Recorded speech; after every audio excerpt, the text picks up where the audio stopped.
እንግዲህ ቤተሰብ እዚህ የምታዩት የግብርና የማሳ ቦታ ነው። እኔም የገበሬ ልጅ ነኝ፣ የአርሶ አደር ልጅ ነኝና ደስ ይለኛል። በየዕለቱ ከዩኒቨርሲቲው እዚህ ደብረ ብርሃን ወጣ እያልኩ አንዳንድ ቀን እየመጣሁ ይሄን አያለሁ። እንዴት ደስ እንደሚል እግዚአብሔር። ወይኔ እንኳን የገበሬ ልጅ ሆንኩ። በስመ አብ። ቤተሰብ የጂሲ ቀን ሱፍ ለብሼ እዚህ ነው ማከብር ብዬ ቁጭ ብዬ ላከብርላችሁ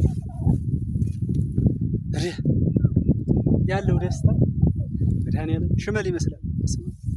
የበረሃ ሽመል ምናልባት መተማ በዛ በርማጮም ታውቁት ነገር ካለ እንዲህ ነው ደስ ይላል ሽታው። በቃ ሽመል ላይክ ዚስ ካይ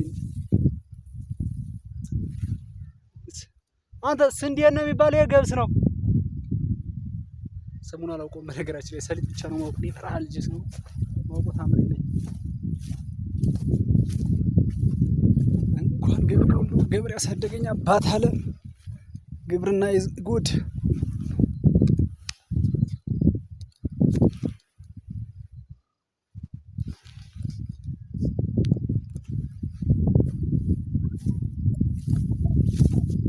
በዩኒቨርሲቲ ወጣ ብለን አንዳንዴ ታያን የሚገኙ ሰብሎች እንደዚህ እያየን ሁሌናችን ይረካል። ደስ ይለናል። የገበሬ ልጅ ነኝ። በቃ በግብርና ቦታ እየሄዱ ማየት ደስ ይለኛል። እግዚአብሔር የሆነ በቃ ለምሳሌ አሁን አፓረንት ወጥቼ ነበር ከፍተኛ ፍርድ ቤት እንጂ ምንም ህሊና አይረካም። የተለያየ ህንጻ አንድ ኢንጂነር በገነባው እየሄዱ ምን አለ አግሪካልቸር ገብቼ አፓረንት እንዲባሉ ቦታ በእውነት ደስ ይለኛል። በቃ የማትከሰስ ሰማሰቡ የማትቸከስ ሰው ባይቤት ደስ ዝሮ ግብርና በዚህ ወር ነው ማከብር ብዬ እዚህ መጥቻለሁ። አንድ ጓደኛዬ ለዛ የእንደኔ መጥቷል። በዚህ መልኩ ነው ማከብር። እንዴት አያችሁት? ምናልባት የሆነ ታይም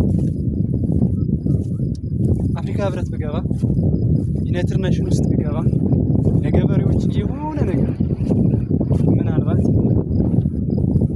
እያንዳንዱ ገበሬ ደሞዝ እንዲከፈሉ የማድረግ ህልም አለኝ። እግዚአብሔር ግን ያው ደካማ ነኝ፣ ይሄን ላደርግ አልችልም። ግን ህልም አለ። ፈጣሪ ከፈቀደ ሊሆን ይችላል። እያንዳንዱ ገበሬ ሰርቶ በመብላት ብቻ ምስጋና ሲሆን ደሞዝ ለበዛ የሆነ እውቅና እንዲያገኝ ብቻ የገበሬ ክብር እንዲሰጠው ማድረግ ነገር ህልም አለኝ። እኔ ስደርስ አሳያችኋለሁ። ምናልባት ካልሞትኩ በስተቀር ይህችን ነገር ሳላደርግ አልቀርም። የገበሬ የሚያሰለኝ ለምን እንደሆነ አላውቅም።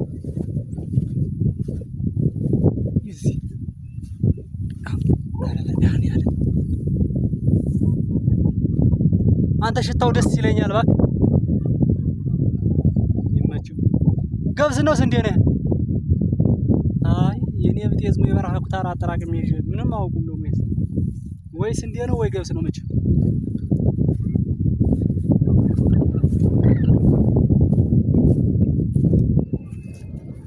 ጂሲነት እንግዲህ በ30 ነው የምንመረቅ ነው አስመርቁም ብለናል። ያን ያው እስከዛ በዚህ ነው እያከበርን ያለ ጂሲ ቀን። ኮፒራይት ልታስበላኝ ነው እሱ መዝሙ ኮፒራይት። ይሄ ደግሞ የምሸት ነው ደስ ይላል።